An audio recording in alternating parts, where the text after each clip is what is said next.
बुलाया, कहा बेटा जाओ आपके मामा जी आए हैं और इनके साथ जाकर के जैसा ये कहें वैसा करना और इनकी लड़की के साथ तुम्हारी शादी होगी।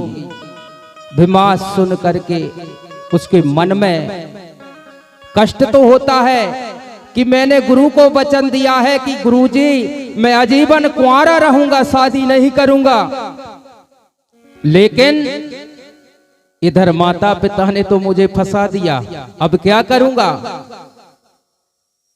अगर मैं माता पिता की बात नहीं मानता तो भी गड़बड़ है, और जो गुरु को वचन दिया है उसका पालन नहीं करूंगा फिर भी गड़बड़ है।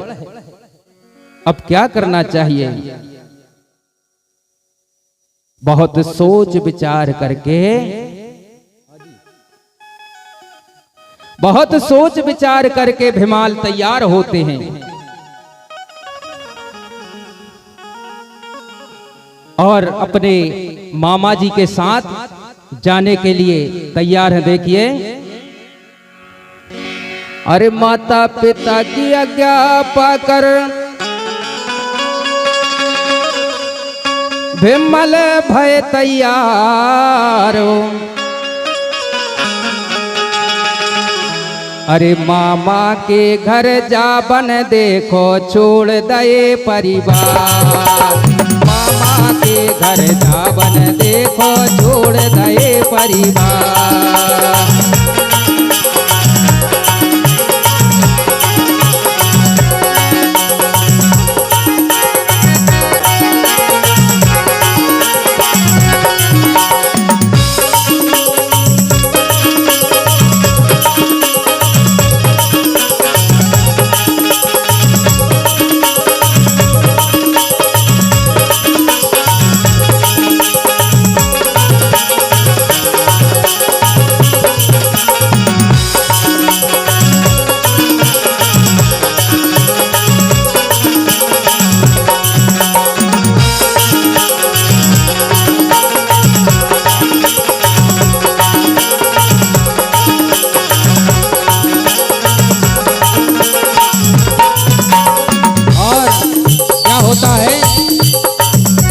भीमाल नहीं में जा, मामा के घर जा बन देखो भीमल भाई तैयार।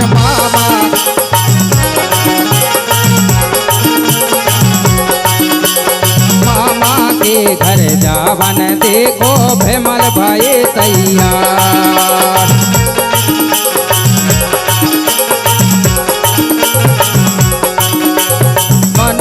मन में भीमा बेचारे, भीमा बेचारे, हाँ भीमा बेचारे, मन ही मन में भीमा बेचारे, भीमा बेचारे, हाँ भीमा बेचारे, कैसो कर हो मामा के घर जा बन देखो भीमल भाई तैयार।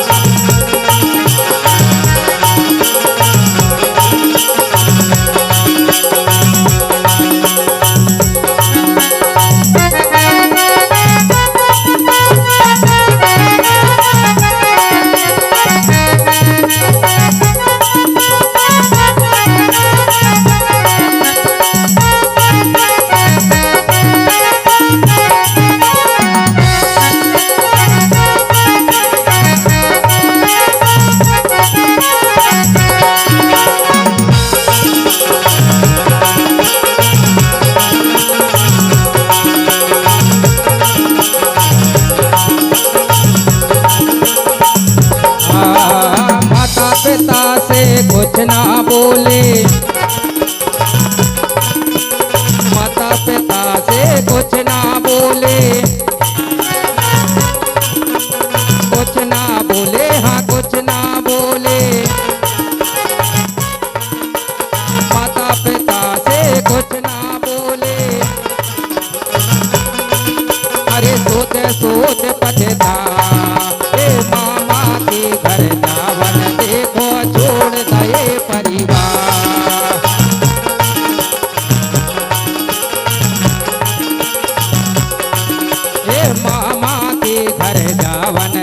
देखो छोड़ गए परिवार।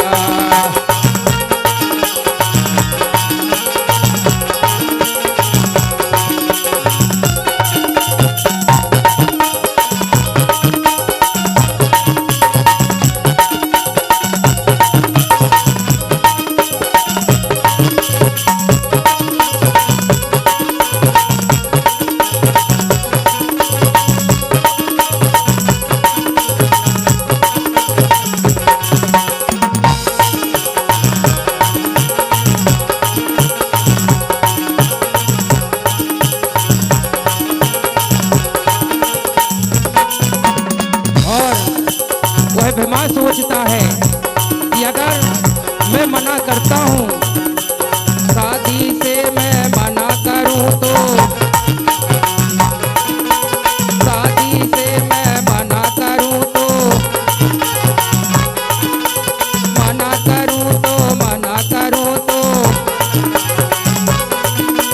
शादी से जो मना करूँ तो रिश्ता जो मिटे जाए। मामा के घर ना बन देखो छोड़ गए परिवार। मामा के घर ना बन देखो छोड़ गए परिवार।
इस प्रकार से भीमा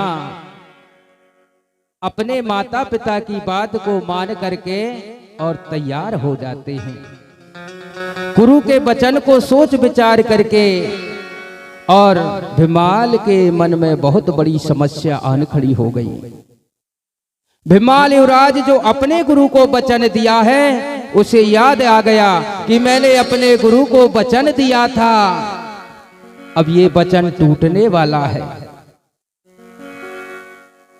भीमाल पोय ने जो माता पिता को वचन दिए हैं उसे अपने हृदय से स्वीकार कर लिया।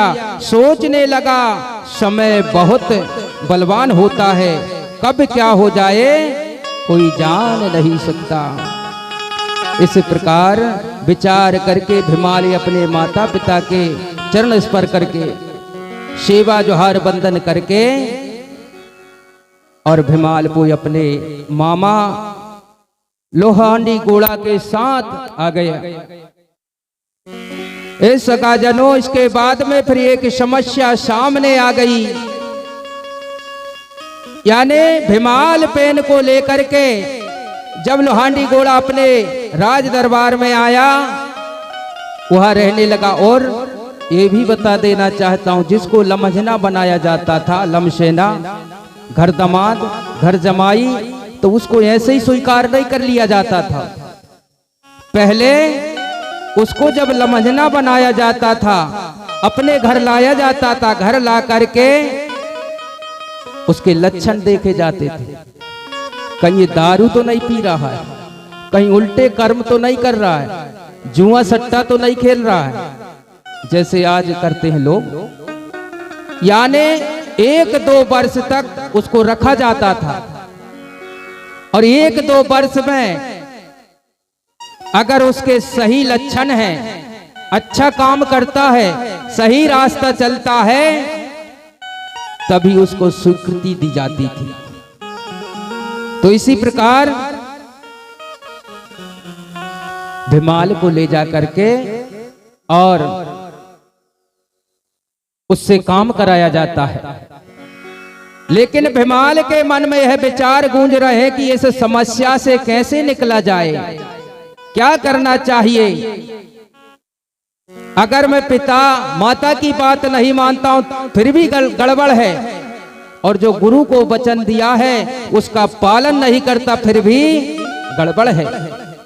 तो कुछ ना कुछ तो करना पड़ेगा ताकि मैं दोनों जगह से छुटकारा पा जाऊं। तो क्या होता है, भिमाल को लेकर के जब वो है लोहांडी गोला राजा वहां पहुंचा तो उन दोनों लड़कियों ने, क्योंकि जो जुड़वा थी उनके विचार उनके मन एक जैसे थे, यानी जो बड़ी लड़की करती थी वही छोटी लड़की भी करने लगती थी। तो क्या हुआ, जैसे ही भिमाल को उन दोनों लड़कियों ने देखा तो दोनों लड़कियों का मन उसकी तरफ आकर्षित हो गया। यानी जब लोहांडी गोला राजा जब उसको लेकर के गए थे तो उन्होंने ये नहीं बताया था कि इस भिमाल को हम किसके लिए लाए हैं, नाम नहीं रखा था कि हम इसके लिए लाए हैं। ये दुनिया जानती है कि बड़ी लड़की जब घर में है तो सबसे पहले बड़ी लड़की की शादी होगी, उसके बाद में छोटी की होगी। लेकिन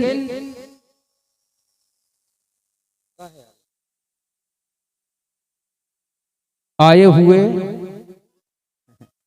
त्रिमाल गणेश कुमरे, जिला नरसिंहपुर,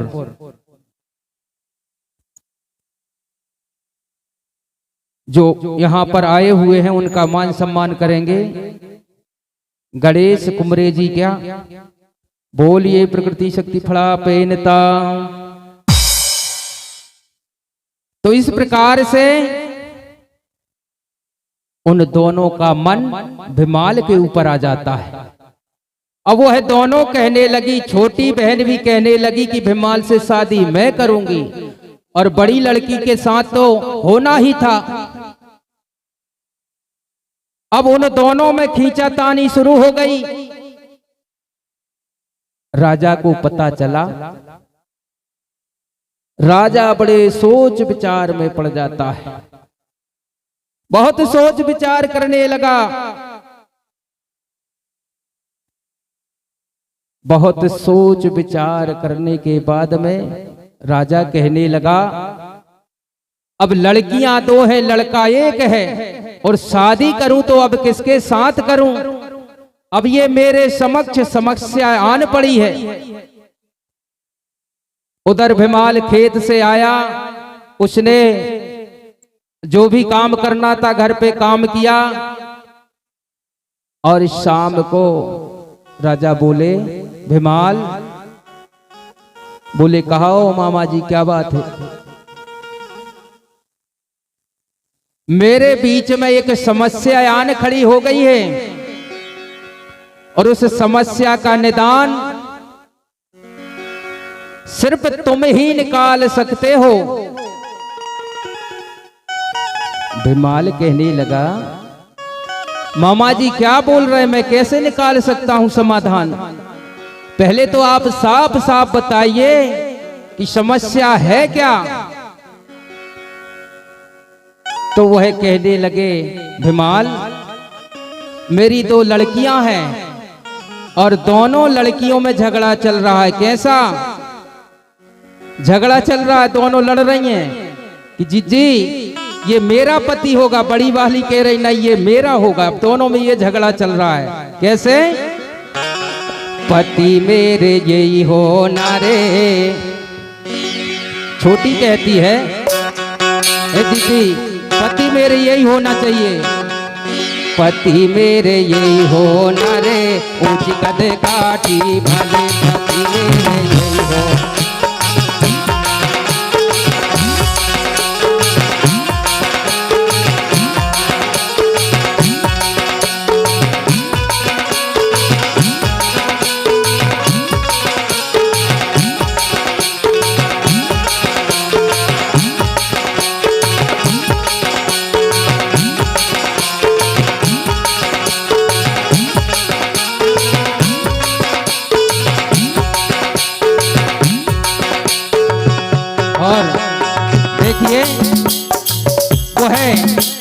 मन ही मन में खुशियां मनाती है क्या? मन ही मन में खुशियां मनावे, मन ही मन में खुशियां मनावे,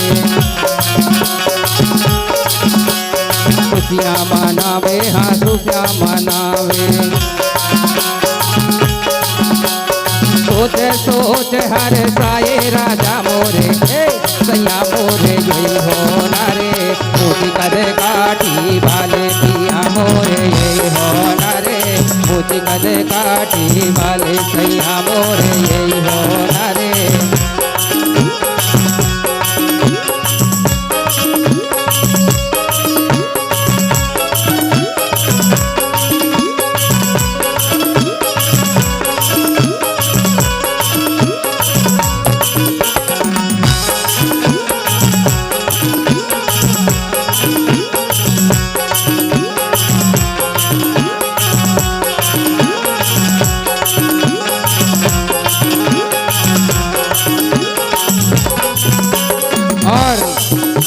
समलई, बमलई से क्या बोलती है?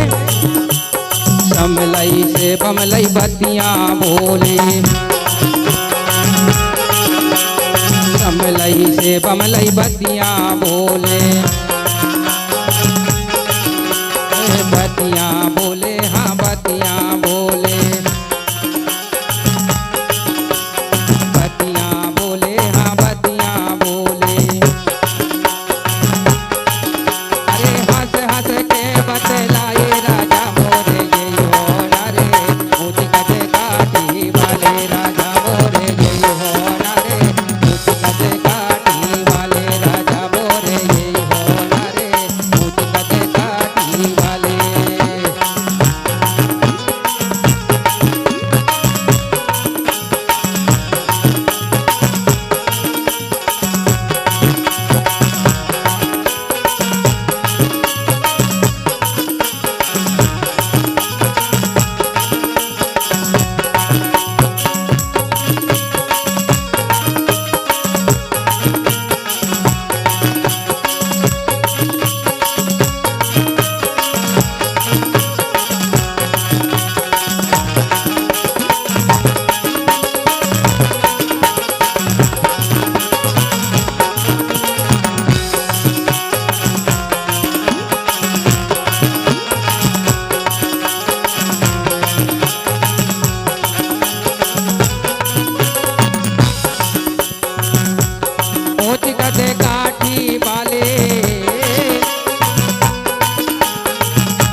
भिमाल से कहने लगे, भिमाल मेरी दोनों बिटियां ये विचार कर रही कि मैं इसको पति बनाऊंगी, मैं इसको पति बनाऊंगी। अब मेरे बीच में ये संकट फंस गया है, अब इस संकट से तुम ही निकाल सकते हो। अब मुझे इस संकट से तुम ही निकाल सकते हो, कोई निकालने वाला मुझे नहीं दिख रहा। इस प्रकार से गुरु वचन को दिया नो कहायो, मात पिता दूजे वचन जो जग मोह जनुमायो। कुपार तो ये सोच ही रहा था कि मैं तो दो छुरीन के बीच में चल रहा था, इधर जाऊं फिर भी मरना, इधर जाऊं फिर भी मरना, लेकिन अब मेरी समस्या का समाधान लगता है हो गया। और सही बात है, सच्चे मन से विचारा गया जो विचार होता है जरूर वो है फलीभूति होता है। तो कुपार के अंतर आत्मा में बड़ी खुशी हुई कि अब मेरा काम बन गया। तो इस प्रकार से कुपार बाबा ने भीमाल ने कहा कि मामा जी चिंता मत करो, अब समय होने दो। जब समय हो जाएगा तो मैं उन दोनों से बात कर लूंगा। शाम के समय वह भोजन करने के लिए गया। जब भोजन करने के लिए गया तो दोनों को पास बुलाया और कहा, सुनो, मैंने सुना है मामा जी बोल रहे थे कि तुम दोनों मेरे साथ शादी करना चाहती हो। बोली, हाँ, ऐसा नहीं हो सकता, मैं एक के लिए आया हूं और मामा जी ने कह करके लाए हैं कि एक बिटिया के साथ में इसकी शादी करना है। लेकिन वो दोनों कहने लगी, नहीं, वो कहती मेरे लिए लाए हैं, वो कहती मेरे लिए लाए हैं। लेकिन भीमाल कहने लगा, लड़ो मत, सुनो, अगर तुमको शादी करना ही है मुझसे तो मेरी एक शर्त है। क्या? अभी नहीं बताऊंगा। और बोले, कब कहोगे? अभी थोड़े समय हो जाने दो और थोड़े समय के बाद में घर के बाहर मिलना, मैं आपके बीच में एक शर्त रखूंगा। तो दोनों कहने लगी, ठीक है, हम तुम्हारी शर्त को स्वीकार करेंगे। जब समय हो गया, जितना समय उसने दिया था वह समय निकट आ गया। जब वह समय आ गया तो क्या हुआ, दोनों लड़कियां भीमाल के पास चली जाती हैं। जब वह भीमाल के पास पहुंची तो भीमाल कहने लगा, सुनो, मेरी शर्त यह है कि मैं यहां से सबसे पहले फड़ापेन, मेरे जो फड़ापेन हैं उनके दर्शन करूंगा और उनके दर्शन करने के बीच में अगर तुम मुझे पा लेती हो, वहां तक भी अगर नहीं पा पाती हो तो मैं अपने घर की तरफ भी जाऊंगा, अपने माता पिता का आशीर्वाद भी लूंगा। उसके बाद में अगर तुम वहां पा लेती हो फिर भी मैं तुम्हारे साथ शादी कर लेता हूं और वहां से मैं हमारे महारू भूमिका जो है उनके गोठूल में जाऊंगा, वहां पर उनके दर्शन करूंगा। इतने के बीच में और ये भी बताए देता हूं शर्त मेरी क्या है, उसको ध्यान पूर्वक सुनो कि पति पत्नी का जो समय होता है उसी समय के बीच की बात है, यानी रात्रि के 10 बजे के बाद और उधर सुबह के 4 बजे तक, मुर्गा की बांग देने के वक्त तक अगर तुम दोनों में से किसी एक ने भी मुझको पा लिया या पकड़ लिया या मेरे पास आ गई तो मैं उसी के साथ शादी कर लूंगा, ये मेरी शर्त है। भीमाल इतनी बात कह करके और वहां से तेजी से निकल पड़ा। और क्या होता है, जब वह तेजी से निकल गए, इधर दोनों विचार करती हैं कि भीमाल ने ये कौन सी शर्त रख दी। तब तक भीमाल और दूर निकल जाता है। अब क्या किया जाए, यह यहां पर दोनों विचार कर रही हैं कि अब शादी होगी तो किसके साथ होगी। जब तक भीमाल बहुत दूर निकल जाता, इधर वो सोच विचार ही कर रही हैं और वह कहने लगी, जी इधर तो हम सोच ही रहे हैं, भीमाल तो निकल गया। दोनों दौड़ लगा देती हैं, पीछे भागने लगती हैं और भीमाल भी तीव्रता से चलता है, तीव्रता से दौड़ता हुआ जाता है। जब वह दौड़ता हुआ जाता है, यहां से पीछे पीछे दोनों बहनें जाती हैं। भीमाल डोंगरगढ़ पहुंचता है तो डोंगरगढ़ में आज भी फड़ापेन का ठाना है। अपने फड़ापेन के दर्शन करता है। भीमाल ने वहां फड़ापेन के दर्शन किए और इधर दोनों बहनें उसके पीछे पीछे जाती हैं और वहां से भीमाल निकल जाता है दर्शन करके फड़ापेन के। और इधर से दोनों बहनें वहां पर पहुंची। वहां जाकर के देखा तो वहां पर भिमाल नहीं मिला, लेकिन वहां भिमाल के चढ़ाए हुए फूल वगैरह उनको प्राप्त हुए। वहां पर बमलई समझ गई कि अब भिमाल को पाना मुश्किल है, अब भिमाल को नहीं पाया जा सकता। तो उसने सोच लिया कि जब मैंने भिमाल को अपना पति मान लिया है, अपने मन से उसको अपना पति मान लिया है, तो अब मैं यहां से कहीं नहीं जाऊंगी। मैं उन्हीं के फड़ापेन के चरणों की सेवा करूंगी और यहीं पर आजीवन अपना जीवन त्याग दूंगी। ये विचार करती है और विचार करके वो वहीं पर रुक जाती है, जिसको आज विमलेश्वरी के नाम से जाना जाता है। डोंगरगढ़ में आज भी उनका स्थान है, डोंगरगढ़ में आज भी स्थान है और वहां पर उनकी पूजन आज भी होती है और आज भी वहां का नियम है, आज भी वहां का नियम है। मंदिर अलग बना लिया है, भले ही बना लिया है, लेकिन आज भी वो आप लोगों की ही गोंगों को स्वीकार करती। आज वहां जवारे जब रखाते हैं ना, जवारे किसके द्वारा रखाए जाते हैं? आप ही लोगों के द्वारा, और किसी के बस की बात नहीं है।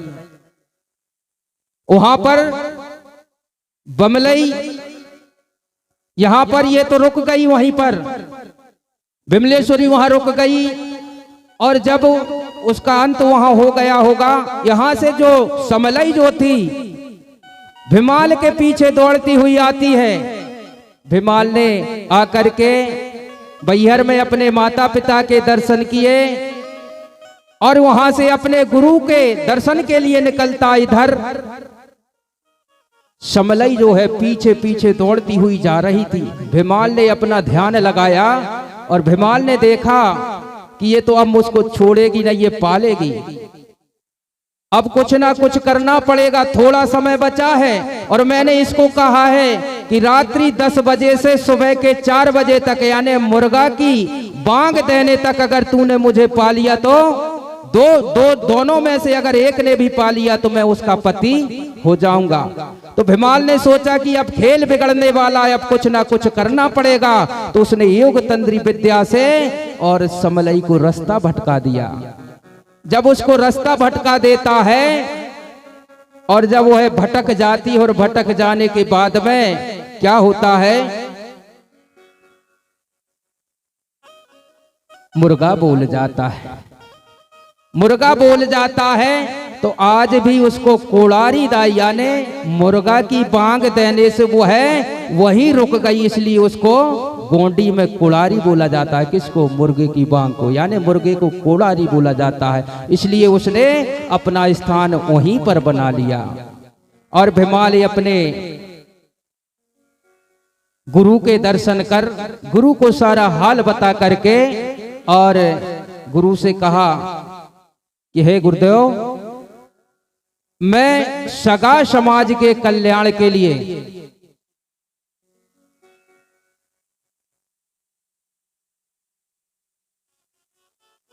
जो हमारा कोयावंशी समुदाय है उसके लिए कुछ करना चाहता हूं, इसलिए मैं आपके पास आशीर्वाद लेने के लिए आया हूं।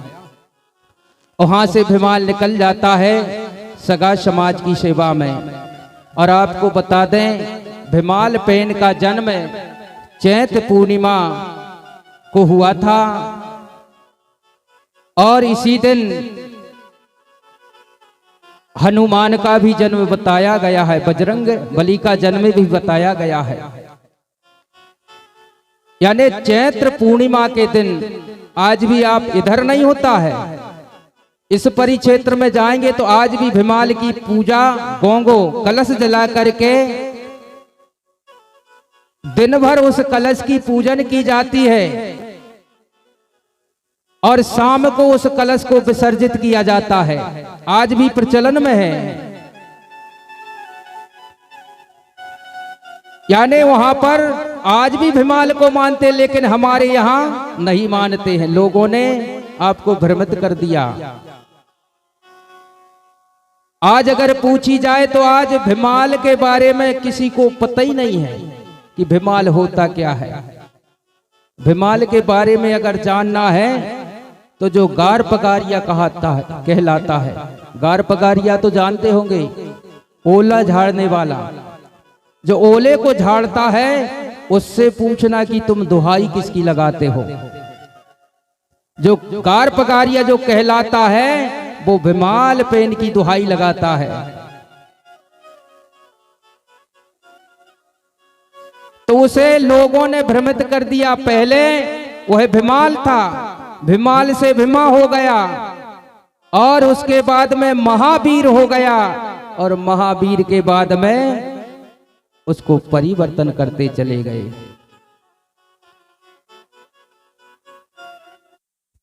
तो हमें भिमाल को जानना है।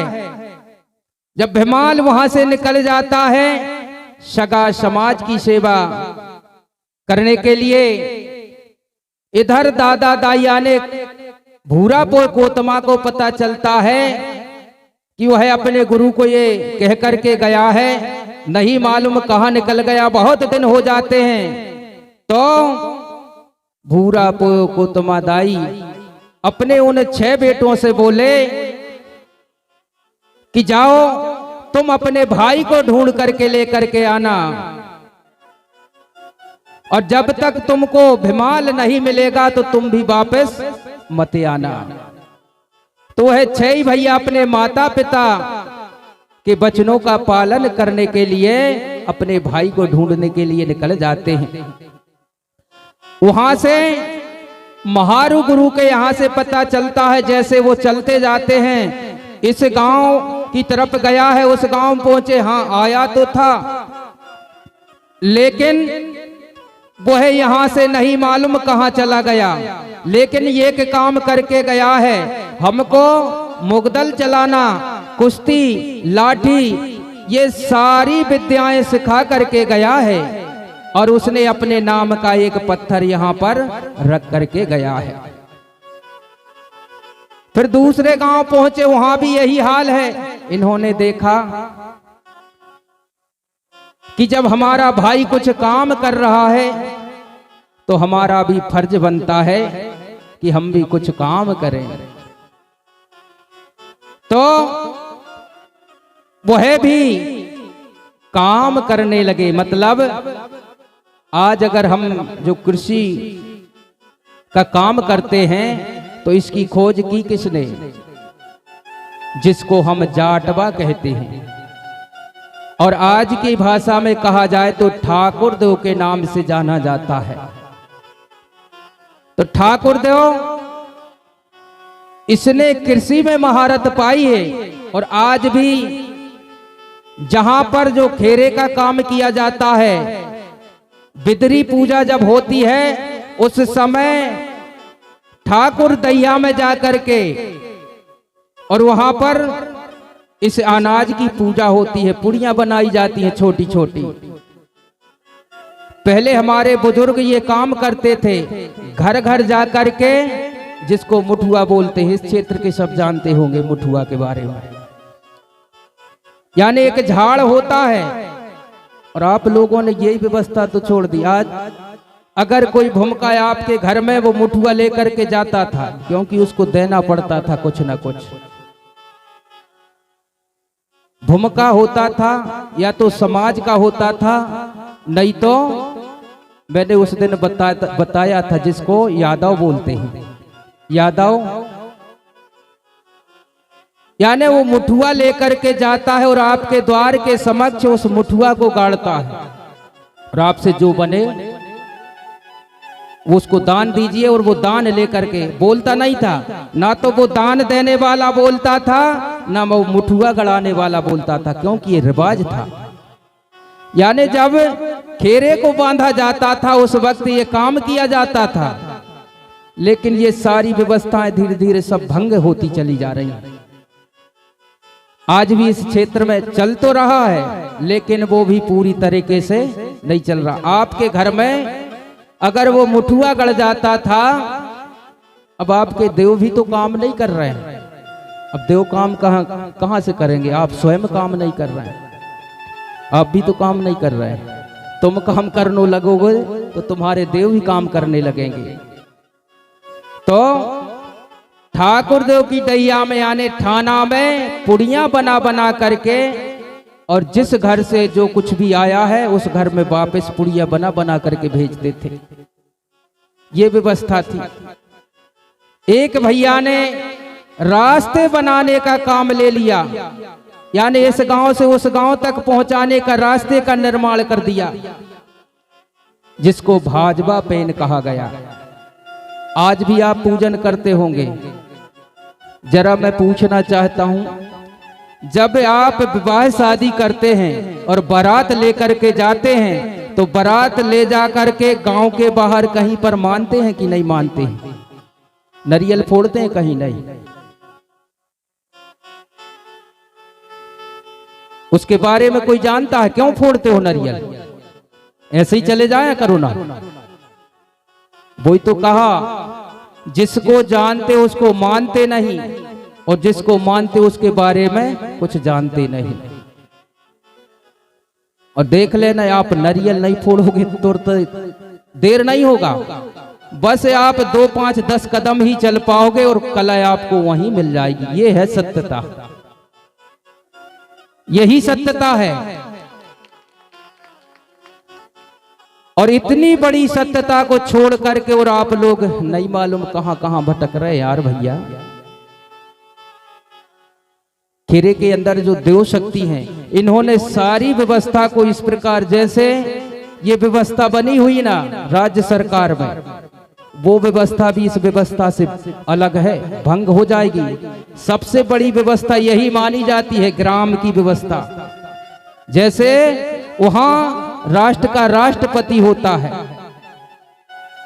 तो यहां भी राष्ट्रपति होता है, यहां भी राष्ट्रपति होता है। कहा जाता है राज्यसभा ना विधानसभा सबसे बड़ी ग्राम सभा। ग्राम सभा से बड़ा कुछ नहीं है भैया। ग्राम के अंदर ये देवी देवता जो बैठे हुए हैं, पहले उनको पहचानो। अरे उन लोगों ने आपके लिए क्या किया, कितना त्याग किया, अपने माता पिता को भी छोड़ दिया। और आज आप दूर क्यों जाते हो? जहां पर आप लोग रहते हो, एक बार से आप उसका पूजन करना बंद कर दो, तुरंत आपको पता चल जाएगा। और हिरवा पेन और एक अगवानिया पेन भी होता है, जिसे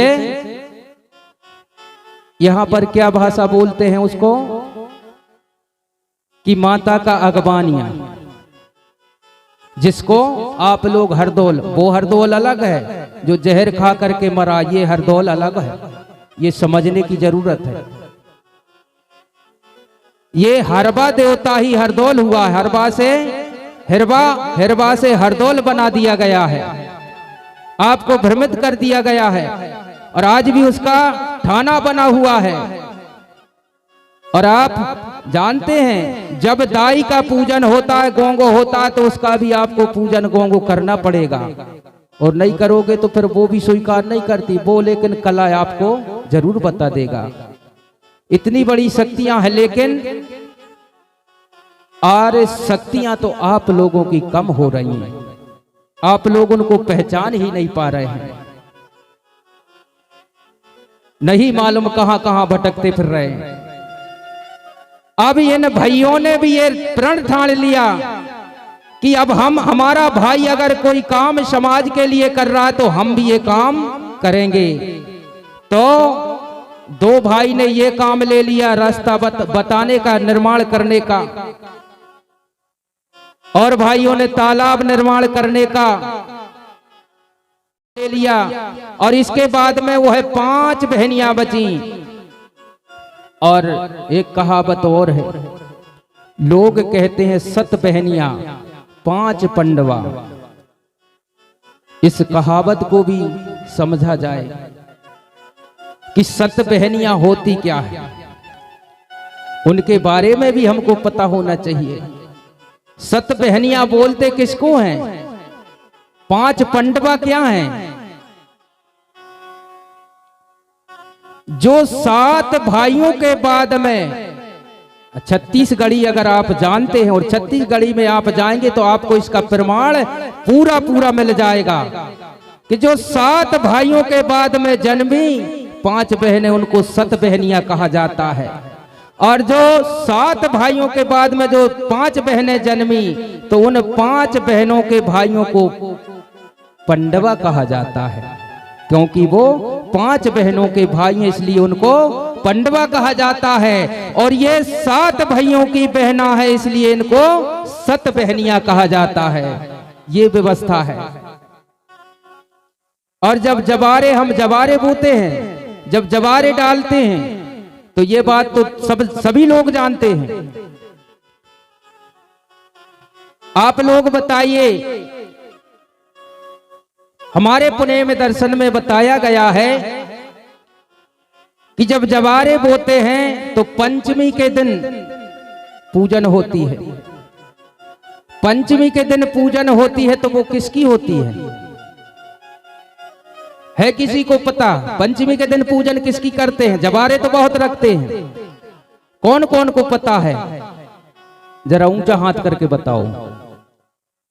सिर्फ इनको पता है, एक जन। जो 5 बहनें जो हैं, इन्हीं का पूजन होता है पंचमी में, जिनको पंगुर मंगुर कुसार खेरोदाई पंडरीदाई, ये 5 शक्तियों का पूजन होता है पंचमी के दिन। और ये बात आपको कहीं मिलने वाली नहीं है। तो यह 5 बहनें ये भी भिमाल और इन 6 भाइयों को ढूंढने के लिए निकल जाती हैं अपने माता पिता से आज्ञा पा करके। तो ये भी जब निकली तो इन्होंने भी देखा कि हमारे भाई तो अब ये कार्य करने लगे हैं और आगे बढ़ते जा रहे। आने ये सारी व्यवस्थाएं बता करके और वो आगे बढ़ जाया करते थे कि आपको इस प्रकार से काम करना है, ये काम करना है, और वो आगे बढ़ जाते थे। तो ये देख करके यह 5 बहनों ने भी संकल्प ले लिया कि जब हमारे भाई ये काम कर रहे हैं तो हमारा भी फर्ज बनता है कि हम भी ये काम करें, यानी समाज के लिए हमको भी कुछ करना पड़ेगा। तो जिनको पंगुर मंगुरदाई कहते हैं वो अन्न धन की देवी होती हैं, आपकी कोठी मंदुला में वास करती हैं। और मैं मातृ शक्तियों से कहना चाहता हूं, एक बात और ध्यान रख लेना, अगर आपके घर में कोई मांगने वाला आता है तो ये बात आज ही अपने जहन में उतार लेना, कभी उसको सूपे में दान मत देना। सूपे में दान कभी मत देना, क्योंकि सूपे में जो सूपा जो होता है उसमें आपकी बरकत होती है आपके घर की, और वह घर का गुरु कहलाता है सूपा। जो खराब अनाज होता है उसको निकाल करके वो बाहर करता है। यानी जैसे मैं आज आपको बता रहा हूं तो आपके अंदर जो विकार भरे हुए हैं, जिनको अगर समझ में आता है तो उनके अंदर के विकार सब निकल करके बाहर हो जाएंगे और अच्छे अच्छे विचारे अपने अंदर ठहर जाएंगे। तो सूपा में यही गुण है। सूपा जो बुरा जो होता है उसको निकाल करके अलग कर देता है, और जो सही माल बचता है उसको अपने अंदर रख लेता है। तो आप उसमें दान देते हो। आपने देखा होगा दान लेने वाला जो आता है वह क्या करता है, आपसे दान लेता है और दान लेने के बाद में और 2 बार इस प्रकार से मारता है। सूपा मारता है कि नहीं मारता है? यानी जो आपकी जो घर की सह है ना वो सारी झरा करके ले जाता है, ठोक करके ले जाता, तुम्हारे पास कुछ नहीं बचता है। ये बिल्कुल नहीं करना है तुमको। तो कुसारदाई इन्होंने भी अपना कार्य शुरू कर दिया। मेड़ों की मड़वैया दाई यानी मेड़ों पर हो गई। और जो मेड़े की जो मड़वैया दाई होती ना, एक खतरनाक देवी है जिसको चढ़वाइन के नाम से भी जाना जाता है।